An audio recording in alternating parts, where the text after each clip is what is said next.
Hello, this is Pat from Mid-South Vapors, and one of the most common questions that we get asked on a day-to-day basis is how do I properly change and prime my coil? So today, I'm going to show you just that. Now, being that I do not need to replace any of my current coils, I'm going to be showing you on a display tank and a display bottle. Now, first things first, we need to access our coil, so we're going to go ahead and remove the bottom of the tank from the tank itself. Now we're going to remove the coil from the base of the tank. Now, being that this is a display, I'm going to go ahead and put this coil right back in there.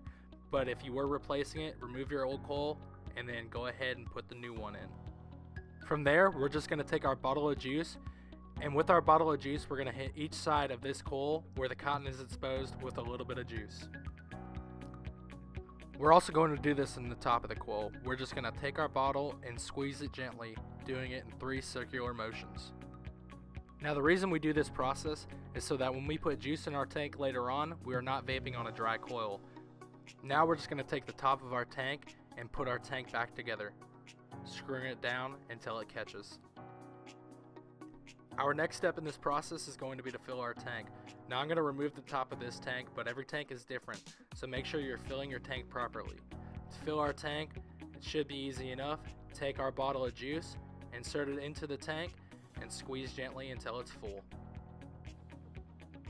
After it's full, go ahead and put the top on or close the tank however way you're supposed to. Now that my tank is full, as you can see here, we're going to go ahead and start doing the dry pulling process. In order to do the dry pulling process, we're going to have to go ahead and close off our airflow. On this tank, it spins freely. Now on any other tank, it may be different. Just make sure the airflow is closed off. After you have closed off your airflow, put the tank up to your mouth and pull on it like you are hitting it. The reason you want to do this is because it brings more juice into that coil and saturates the coil more. Dry pull on it for about 30 seconds to a minute to ensure that coil is good and saturated. From there, we're going to open our airflow back up and gently shake it over a trash can or a sink. The reason we do this is because during the dry pulling process, we are super saturating the coil. Therefore, there may be excess juice that may come out. So go ahead and shake it over a trash can or a sink and then wipe it down with a paper towel. Now, this next part is optional, but I do recommend it. When you put your tank back onto your device, lower the wattage and run it at a lower wattage for about 10 minutes. The reason we want to do this is to break in that coil.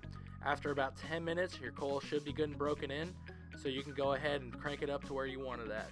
Now you know how to successfully replace and prime a coil.